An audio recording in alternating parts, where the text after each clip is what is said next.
The grand dining hall of the Galactic Council's Unity Station gleamed under soft blue lights. Ambassador Tom Clark adjusted his tie, looking at the massive circular table where representatives from 12 different alien species sat waiting for Earth's first official diplomatic dinner. The human delegation had spent months planning this meal, determined to showcase Earth's finest culinary traditions. "Dinner is ready to be served," announced head chef Mike Anderson through Tom's earpiece. The ambassador smiled and raised his hands to address the gathered aliens. "Honored representatives of the Galactic Council, Earth is proud to present a traditional feast from our world. Each dish has been carefully selected to represent different regions and cultures of our planet." The alien diplomats buzzed with excitement. Their varied forms, from the tall, slender blue wings to the short, round rock dwellers, all showed signs of anticipation in their own unique ways. What none of them expected was the shock they were about to receive. The first course arrived under silver covers. With practiced precision, the servers lifted the lids in unison. "Florida alligator tail, prepared in a light herb butter sauce," announced Chef Mike, who stood proudly at the side of the room. The Blue Wing representative, Ambassador Trill, blinked all four of his eyes rapidly. "Pardon me, but did you say alligator, the large predatory reptile?" "Yes," Tom replied cheerfully. "It's a delicacy in parts of our southern regions. The meat is quite tender when prepared correctly." A murmur of confusion spread through the alien diplomats. Before they could fully process this information, the second course arrived.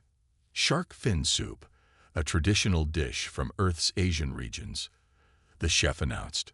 The rock dweller representative, Master Grohl, actually rolled backward in shock. "Shark, the apex predator of your oceans." "One of them, yes," Tom answered, starting to notice the growing discomfort around the table. "Is something wrong?" The third course proved to be a breaking point. As servers presented perfectly grilled lion steaks with a red wine reduction sauce, Ambassador Trill stood up so quickly his chair fell backward. This is barbaric." Trill's voice reached a pitch humans could barely hear. "You hunt and consume apex predators, the noble hunters of your world." Tom looked around the table in confusion. "Well, yes, humans are omnivores. We eat both plants and animals. These dishes represent our ability to successfully hunt and utilize resources from all levels of our food chain." The gathered aliens stared at him in horror. Master Grohl rolled forward, his crystalline form catching the light. "In all our gathered species, none have ever evolved to consume predator species. We sustain ourselves on plant matter, and in some cases, synthetic proteins. The very thought of eating a noble hunter is disturbing." Chef Mike stepped forward, his professional pride slightly wounded. "I assure you, all these animals were ethically sourced. The lions came from a sustainable game reserve in Africa, the sharks were caught under strict fishing quotas, and alligators are carefully managed to maintain healthy populations." This explanation only seemed to make things worse. The alien representatives began talking all at once, their universal translators struggling to keep up with their agitated speech. Tom raised his hands again, trying to calm the situation. "Perhaps we should explain Earth's ecosystem and how humans have evolved as part of it."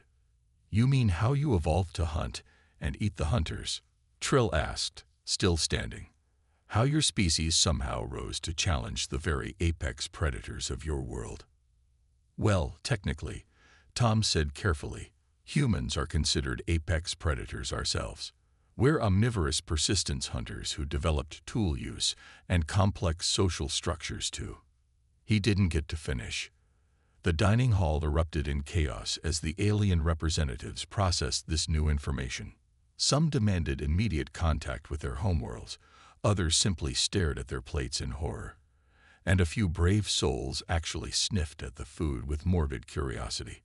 As Chef Mike quietly ordered the staff to begin removing the untouched dishes, Tom sighed and tapped his communicator. "Central Command, we may need to revise our diplomatic dinner plans, and perhaps we should warn the other human delegations about the predator thing." Yes, right away. And maybe send up some salads. The first contact feast hadn't gone quite as planned, but it had certainly made an impression. Humanity's place in the galaxy would never be quite the same. 3 days after the disastrous diplomatic dinner, the galactic news networks couldn't talk about anything else. Footage from Earth's public archives played on every screen across thousands of space stations and colony worlds. The aliens watched in horrified fascination as humans hunted, cooked, and ate what they considered to be the galaxy's most fearsome creatures. In the Unity Station's main observation deck, Ambassador Tom Clark watched another group of alien visitors hurry away from him. He turned to his assistant, Jack, who was busy monitoring the galaxy's social networks. "How bad is it?" Tom asked, already dreading the answer. Jack grimaced at his tablet. "Well, sir, that video of the Australian crocodile hunter just went viral across 3 spiral arms of the galaxy. The one where he says, 'This big boy will feed a family for a month,' before wrestling it into his boat." "Wonderful," Tom muttered. "What else?" "There's footage from a Japanese fishing fleet catching tuna. The Blue Wings are calling it a massacre of the ocean lords. And don't get me started on the reactions to buffalo wing eating contests." A soft chime announced the arrival of Dr. Green, the human xenoanthropologist. She walked in carrying a stack of data pads, her gray hair tied back in a neat bun. "It gets more interesting," she said. "The alien anthropologists just discovered humans don't just eat predators. We wear them." Tom dropped his head into his hands. "The leather industry. And fur. And using bones for tools and decoration. The rock dwellers are writing papers about how humans display their kills as trophies by wearing leather jackets." Just then, the observation deck's main screen lit up with breaking news. A tall, elegant blue-wing reporter stood in what appeared to be an Earth museum. "This shocking footage comes from a human historical archive," the reporter said, her voice trembling with emotion. "Ancient human warriors wore bare skins into battle, believing it would give them the strength of these mighty predators. They fashioned weapons from the teeth of wolves and decorated their dwellings with the pelts of great cats." The screen showed reconstructions of Viking warriors and Native American hunters.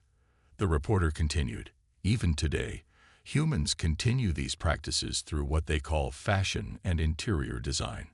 This reporter discovered that many humans sleep on beds covered with the processed skins of predatory animals, which they call leather. Jack turned off the screen. "They're really running with this story, aren't they?" Dr. Green nodded thoughtfully. "From their perspective, this is like discovering your new neighbors are a family of friendly monsters. They're terrified and fascinated at the same time."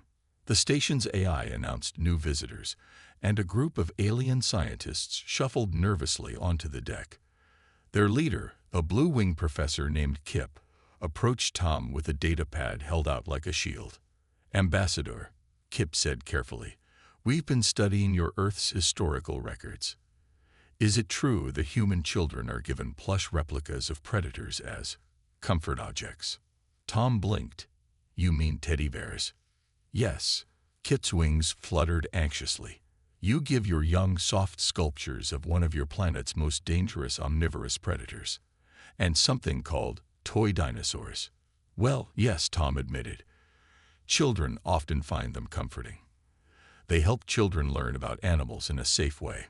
The alien scientists huddled together, frantically taking notes. One of them spoke up, "And these zoos. You keep living predators in special enclosures and take your young to observe them."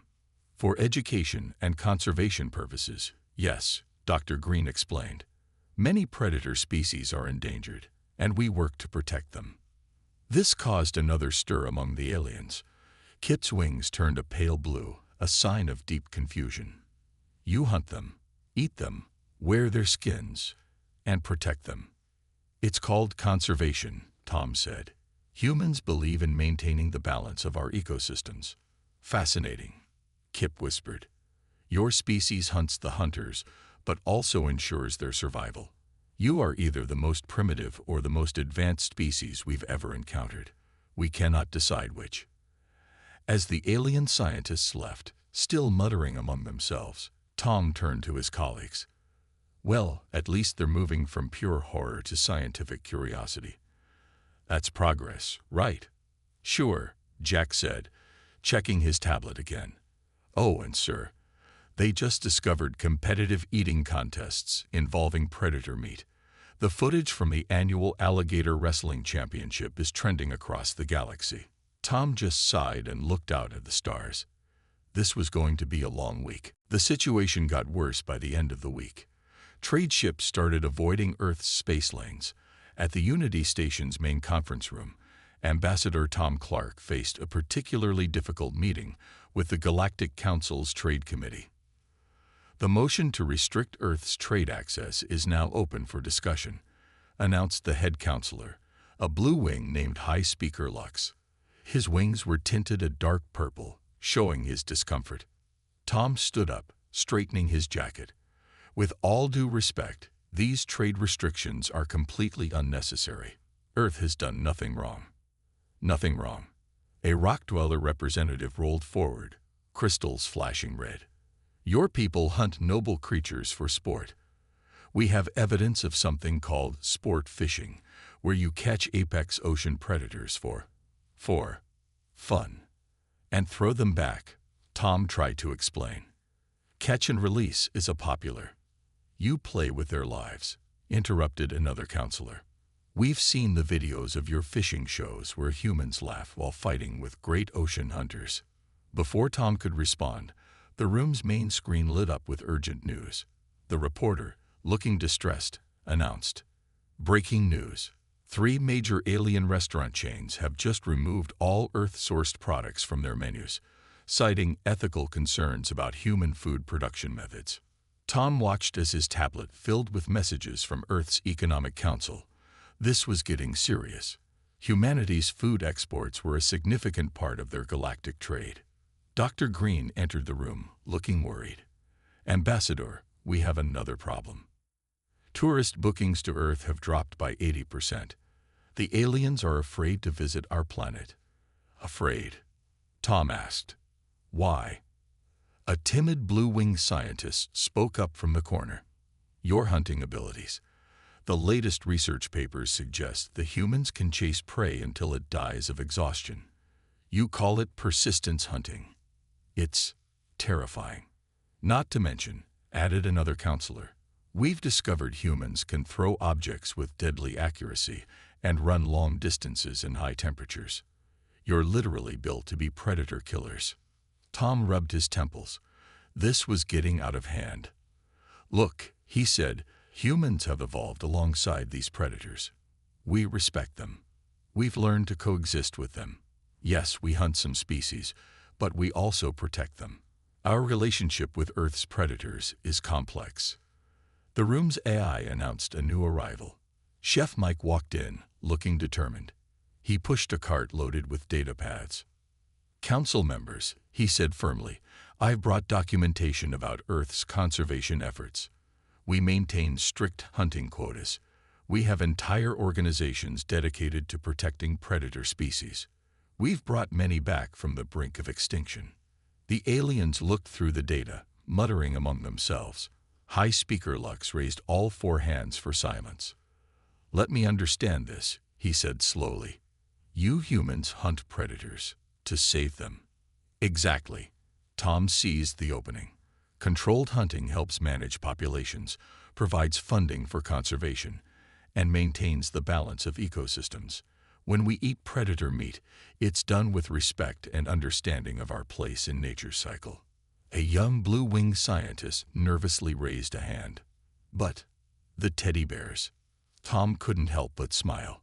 "That shows how much we admire these creatures. We respect their strength and beauty so much that we make toys in their image. We teach our children to appreciate them." The council chamber grew quiet as the aliens processed this information. Finally, High Speaker Lux spoke again. "Perhaps," he said carefully, "we have been too quick to judge. But you must understand our perspective. No other known species has ever evolved to actively hunt apex predators. Most civilizations developed away from their world's dangerous creatures. Humans took a different path, Tom explained. We learned to be predators ourselves, but we also learned to be protectors. It's not about dominance. It's about balance. The trade restriction vote was postponed, but Tom knew this wasn't over. As he left the chamber, he heard one alien whisper to another, "Maybe humans aren't barbaric. Maybe they're just crazy." Dr. Green patted his shoulder sympathetically. "Well, at least they're starting to understand." Sort of. Sort of, Tom agreed. Now we just need to explain why humans keep predators as pets. Have they discovered cat videos yet? Dr. Green's eyes widened in alarm. Let's save that revelation for another day. The message appeared on every screen in Unity Station at exactly midnight Earth time. A group of hooded figures, their alien features hidden in shadow, broadcast their demands across the galaxy. "We are the guardians of noble hunters," the lead figure announced. "Earth must cease all consumption of predator species within 10 standard days or face consequences." In the Emergency Command Center, Ambassador Tom Clark watched the replay with Earth's military commander, General Kate West. The general's face remained neutral, but her fingers drummed steadily on the conference table. "Are we taking this seriously?" Tom asked. "Any threat against Earth is serious," Kate replied. She gestured to the holographic display showing fleet movements near Earth's solar system. 3 unidentified ships entered our outer defense perimeter 6 hours ago. They're just sitting there, watching. Dr. Green burst into the room, her usually neat hair messy from running. "You need to see this. The Guardians just released more footage of human hunting practices, but they've edited it to look like we're monsters." The screens lit up with images of human hunters, but the footage was carefully cut to remove all context. Gone were the conservation tags, the careful population management, the respect for the animals. Instead, it showed only the final moments of hunts, making humans look like bloodthirsty killers. "This is getting out of hand," Tom muttered. "We need to respond." Before they could act, alarms blared through the station. The 3 mysterious ships had launched smaller vessels, heading toward Earth's orbit. General West immediately activated Earth's defense grid.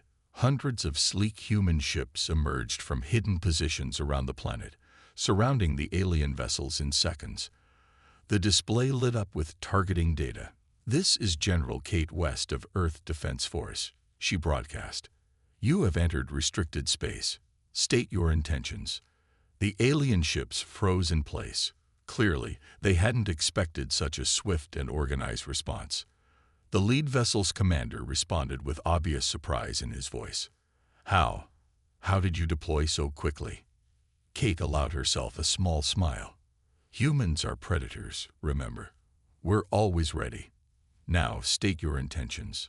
The alien commander's next words carried a hint of fear. "We are here to observe. The Guardians wish to document human aggression." "I see." Kate's voice remained calm. "And did the Guardians inform you that approaching Earth's orbit without clearance is an act of war?" The alien ships began to retreat. On their screens, they could see more human vessels emerging from hidden stations across the solar system. Earth's defense fleet was impressive, not just in size, but in how quietly they had kept it concealed. "Perhaps," Tom said to the aliens, "you'd like to observe something else. Our conservation programs, our wildlife preserves, the thousands of scientists and rangers who dedicate their lives to protecting Earth's predator species." The alien commander was silent for a moment. "You protect them with warships." "We protect everything in our system," General West explained. "Predator and prey alike. It's what humans do." Dr. Green stepped forward. "Your Guardians group misunderstands us. Humans don't hunt predators because we hate them. We hunt them because we respect them enough to become part of their world, to understand them, to learn from them." The alien ships continued their retreat, but their commander had one last question. "If humans are such great hunters, why do you need warships?" General West chuckled. "Because we learned from the predators we hunt. Like them, we believe in showing strength to avoid fights when possible. but also like them, we're very good at fighting when we must. As the alien ships disappeared from their sensors, Tom turned to his colleagues. Well, that was exciting. Think they got the message? Oh, they got several messages, Dr. Green said, checking her tablet. The footage of our defense fleet deployment is already going viral. The galaxy is just realizing that humans aren't just predator hunters. We're apex predators ourselves, Kate finished. And like all good predators, we protect our territory. Tom nodded thoughtfully. Maybe now they'll understand why we respect Earth's predators so much. We see ourselves in them. And speaking of predators, Dr. Green added with a smile, it's almost time for the station's monthly barbecue. Should we still serve the grilled shark? Definitely, Tom replied. But maybe this time, let's also show our alien friends how we protect sharks. It's time they saw the whole story. 1 week after the failed threat from the Guardians, Unity Station welcomed an unusual group of visitors. 50 of the galaxy's top scientists had requested permission to study Earth's ecosystem management up close. Their first stop, an African wildlife reserve. Dr. Green led the alien scientists across the savannah in a heavily shielded hover vehicle. Most of them had never been this close to wild predators before. Through the vehicle's transparent walls, they watched a pride of lions lounging in the shade. Notice how the lions aren't running from our vehicle, she explained. They're used to human presence, but we maintain enough distance to keep them wild. A blue-winged scientist named Professor Rix raised his hand. But humans hunt these creatures. Why aren't they afraid? Because we hunt them properly, said Bob, the head ranger, as he checked the pride through his binoculars. Limited permits, specific seasons, careful selection. We never take more than the population can handle. The vehicle moved on, passing several other safari vehicles filled with human tourists. The aliens were shocked to see children among them, pressing their faces against the windows to watch the lions. You bring your young this close to predators? A rock-dweller scientist asked in disbelief. Of course, Dr. Green replied. How else will they learn to respect these animals? To understand their importance. Their next stop was even more surprising. A local village that had existed alongside the wildlife reserve for generations. The village elder, Mr. James, greeted them with a warm smile. Before you ask, he said, noting their nervous looks, yes, sometimes the lions take our cattle. Sometimes they come too close to the village. But we've learned to live with them. They're part of our world. Professor Rix's wings fluttered in confusion. But you're prey to them. Why stay? Mr. James laughed. We're not prey. We're neighbors. Sometimes difficult neighbors, but still neighbors. We protect our cattle.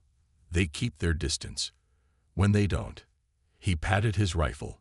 We remind them. But we never kill without reason.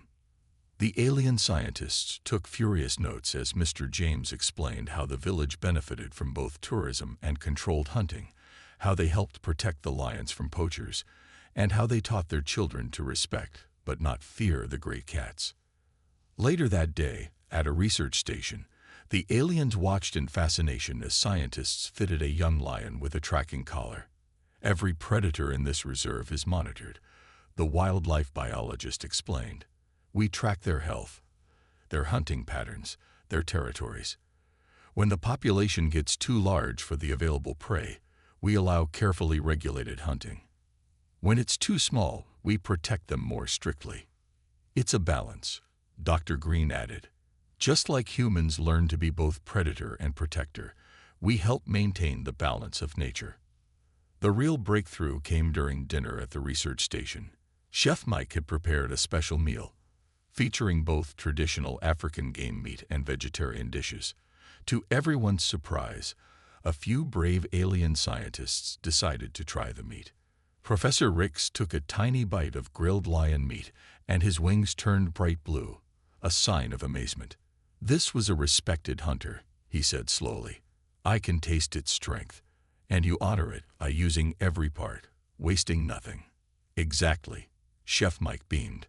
That's what humans have always done. We hunt not just for food, but to understand. Every predator teaches us something about survival, about strength, about respect. As the day ended, the alien scientists gathered for one last observation. From a safe distance, they watched a lion hunt. The power, the speed, the precision. It was terrifying and beautiful. "Now I understand," Professor Ricks whispered. "Humans don't eat predators because you hate them. You eat them because you want to be like them." Dr. Green smiled. "Close. We eat them because we already are like them. We're all part of the same natural cycle. We've just learned to manage that cycle rather than fear it." Back at their vehicle, she checked her tablet and laughed. "Well, this is interesting. The footage of our tour has gone viral. Seems the galaxy is finally starting to understand humans a little better." "Understanding is good," Bob said, watching the sunset over the savannah. "But a little healthy fear isn't bad either. After all, that's what keeps the balance." The alien scientists left Earth with a new perspective, and more importantly, with a story to tell. The galaxy was about to learn that humans weren't just predator eaters.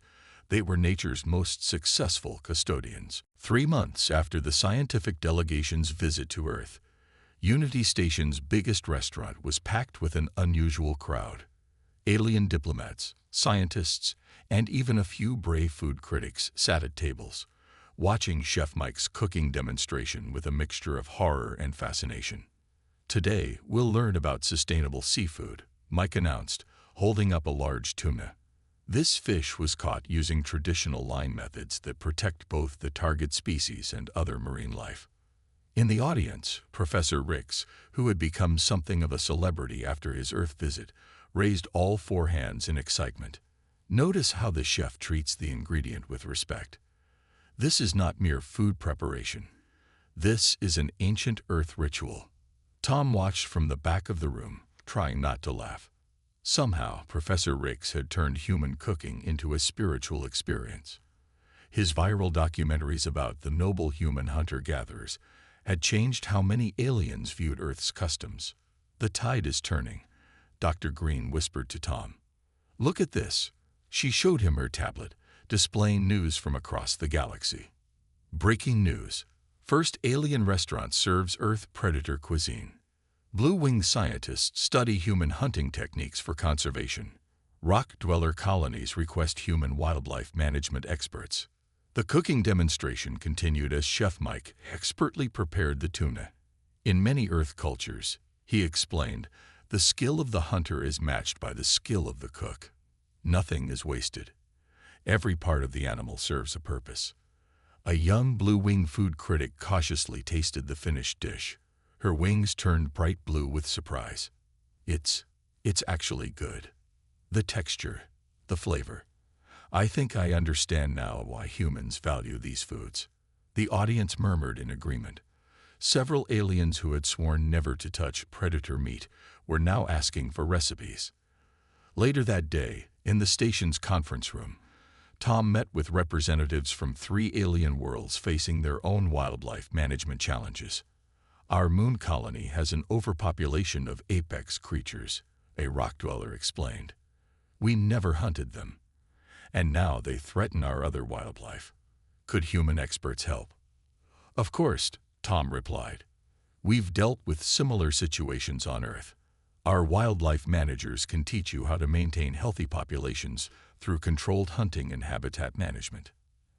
"And perhaps," added another representative shyly, "we could learn about these barbecue techniques we've heard so much about." Tom managed to keep a straight face. "I'm sure Chef Mike would be happy to help."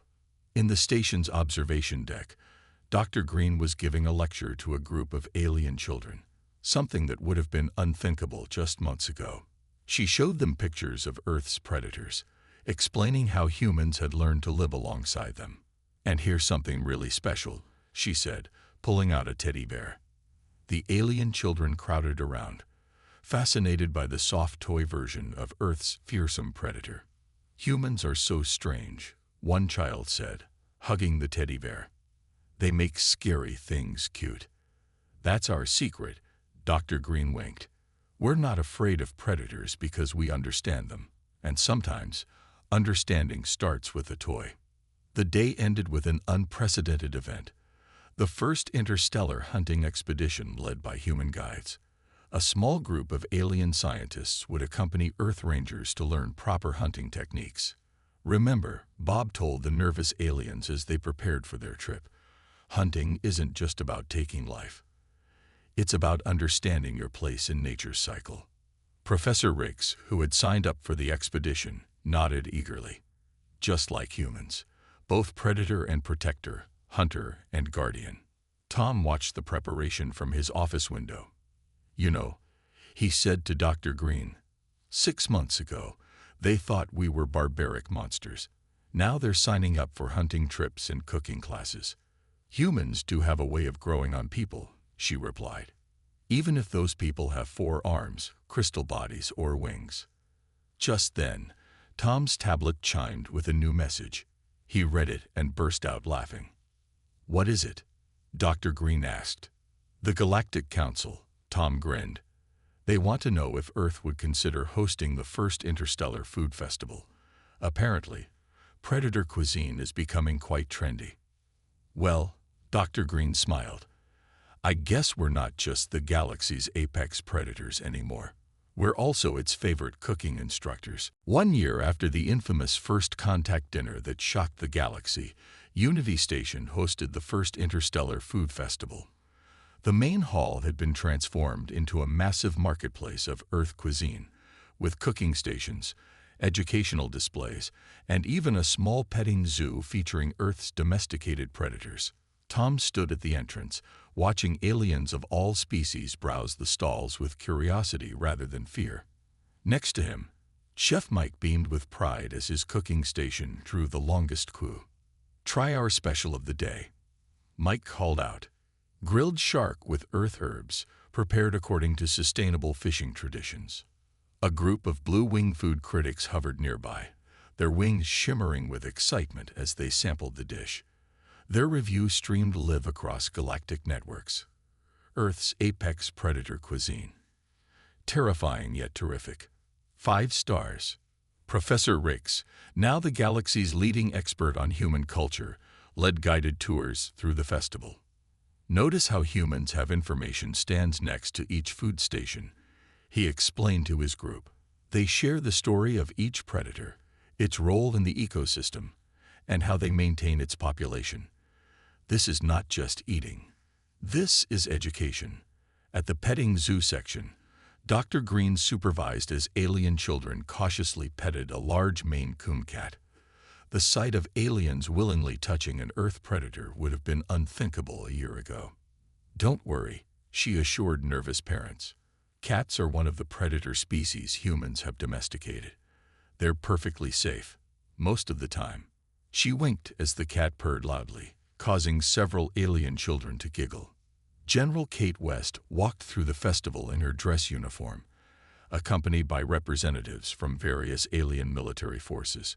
They stopped at a display showing Earth's wildlife conservation efforts. Your defense fleet doesn't just protect humans, one alien commander noted with surprise. You actually patrol against poachers who illegally hunt predators. Of course, Kate replied. Being apex predators ourselves, we understand the importance of protecting other predator species. It's about maintaining balance. In the central plaza, Bob had set up a virtual reality station where aliens could experience a simulated ethical hunt. The line stretched around the corner.